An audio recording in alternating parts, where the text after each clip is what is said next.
बिस्मिल्लाहिर्रहमानिर्रहीम। यूँ तो सरकारी मुलाजमीन जो हैं जिनको हम सिविल सर्वेंट बोलते हैं, they are present in all the departments.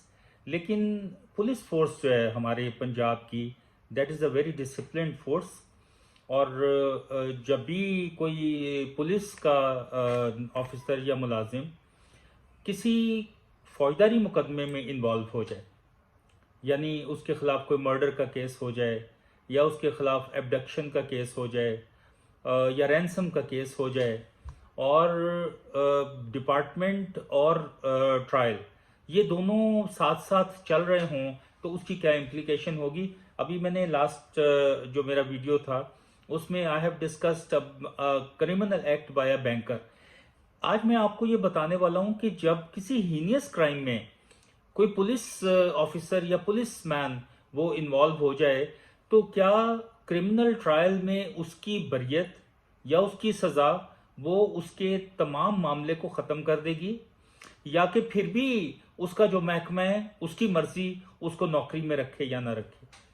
इसमें आज मैं आपको सबसे पहले इंडिया की दो जजमेंट्स जो है मैं वो रेफर कर रहा हूं, और आप देखेंगे कि इंडिया में भी similar sort of stance is taken जो कि हमारे कानून में है। तो ये पहला केस है 2018 SCC 797, ये प्रदीप कुमार का केस है। अच्छा, प्रदीप कुमार के केस में इंडिया की जो सुप्रीम कोर्ट है उसने ये होल्ड किया है कि खाली इक्विटल या चार्ज से बरी हो जाना इज नॉट एनफ। वो जो मिसकंडक्ट है, डिपार्टमेंट जो है पुलिस का department being a discipline force खुद से असेस करेगा कि क्या ये शख्स अनइम्पीचेबल करेक्टर का मालिक है, क्या ये इसकी इंटेग्रिटी अबव बोर्ड है। तो इंटेग्रिटी बीइंग अबव बोर्ड वही सबसे अहम बात है। और वो शख्स जो कि एक क्रिमिनल चार्ज में शामिल हो जाए, तो क्या फिर भी उसको पुलिस डिपार्टमेंट में रहना है या नहीं रहना है। तो ये उन्होंने होल्ड किया कि इस जैसे बंदे को वहां नहीं रखना चाहिए। उसके बाद दूसरा केस है, ये एक स्पेशल लीव टू अपील है, दैट इज नंबर 6238 ऑफ 2021।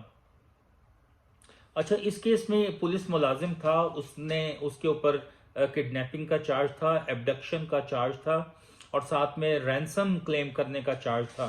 और उस चार्ज के अंदर उसका ट्रायल हुआ, और वहां पे जो कंप्लेनेंट था ही गॉट हॉस्टाइल, यानी वो अपना चार्ज छोड़ गया और उसने कहा कि नहीं, I don't want to proceed against this man, और वो इक्विट हो गया।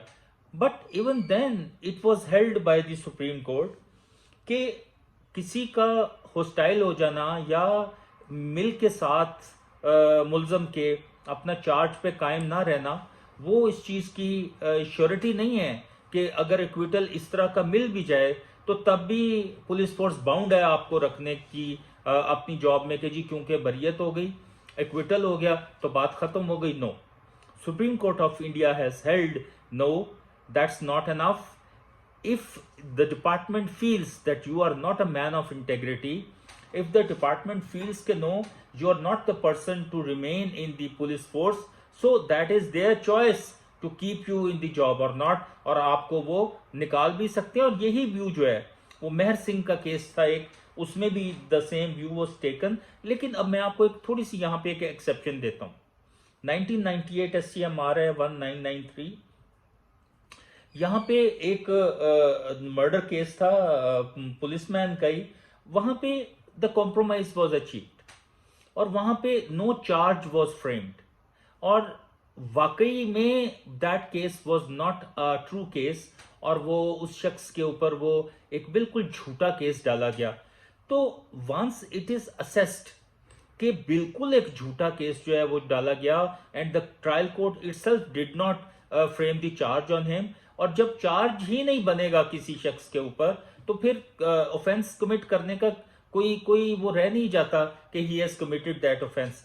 तो ये एक एक्सेप्शन है, यानी पुलिस ऑफिसर या पुलिसमैन या डिसिप्लिन फोर्स का मेंबर होने के बावजूद ये साबित हो जाए कि वाकई इसको झूठे तौर पे इन्वॉल्व किया गया था, फिर डिपार्टमेंट को देखना चाहिए कि मैन ऑफ इंटेग्रिटी तो है, मैन ऑफ अनइम्पीचेबल करेक्टर तो है, तो इसको जॉब में रखना चाहिए। तो ये एक एक्सेप्शन है। लेकिन जहां पे भी आयोटा ऑफ ये एविडेंस आ जाए कि ये एक बड़े ऑड दिमाग का बंदा है और ये नॉर्मल परसेप्शंस का आदमी नहीं है, जो कि एक एब्डक्शन और किडनैपिंग और रैंसम वाले केस में वो इन्वॉल्व हुआ है।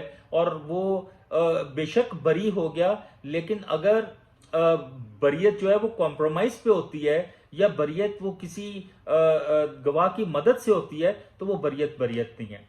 तो ये जो आज मैं केस आपसे डिस्कस कर रहा हूं, फराज नवीद वर्सेस डीपीओ का, इसमें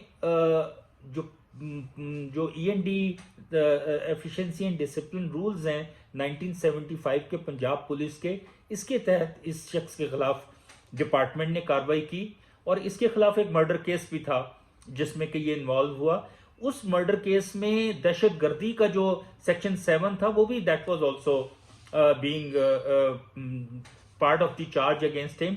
और वहां पे शहादत रिकॉर्ड हुई एंटी टेररिज्म कोर्ट में। एंटी टेररिज्म कोर्ट ने इसको सजा दे दी और अपील में जाके बेनिफिट ऑफ डाउट से ये बरी हो गया। अब बात यह है कि जो पुलिस ऑर्डर है 2002 का, जो पुलिस रूल्स हैं 1934 के, उसका सेक्शन 14.4 है, उसके बाद उसका रूल 16.3 है, उसका सेक्शन 15 रूल 15 है। तो ये सारे रूल्स ये बताते हैं कि एक पुलिस वाला आम पब्लिक के साथ कैसे डील करेगा, what would be his behavior in the public, how would he behave with the ordinary masses, और वो उसका जो सारे का सारा करेक्टर है बीइंग इन द सर्विस, वो कितना पोलाइट और कितना अच्छा होगा, ये सारे वो रूल्स तय करते हैं। तो यहाँ पे जो इसके खिलाफ कार्रवाई हुई थी वो सेक्शन 6 है ईएनडी रूल्स का, पंजाब पुलिस 1975 का, जिसके तहत क्रिमिनल प्रोसीडिंग्स जो और जो डिपार्टमेंटल प्रोसीडिंग्स है वो इकट्ठी नहीं चल सकती। Once you are acquitted then you are acquitted, और उस इक्विटल के बाद कोई चांस नहीं है डिपार्टमेंट के खिलाफ कि आपके खिलाफ कार्रवाई करे।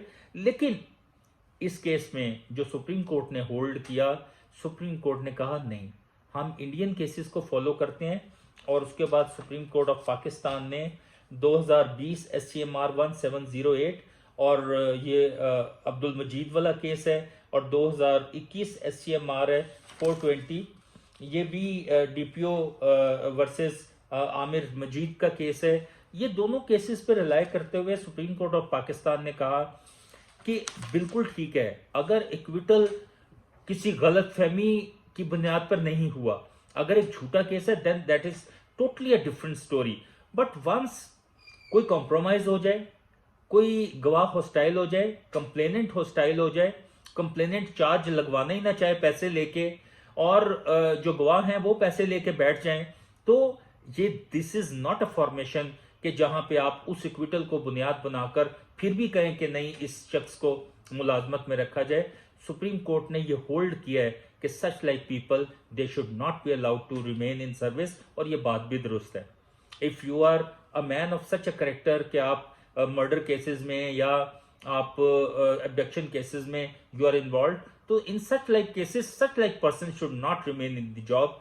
तो ये बात आज मैंने आपको कानूनन तय कर दी हमेशा के लिए कि any person who is involve in a criminal charge, उस क्रिमिनल चार्ज के इक्विटल के बावजूद डिपार्टमेंट की मर्जी है आपको जॉब में रखे या ना रखे। This was the point which I wanted to convey to you, और उम्मीद करता हूं कि प्रॉपरली आई हैव कन्वेड। इस टॉपिक को आज यहां पे खत्म करते हैं। Thank you very much.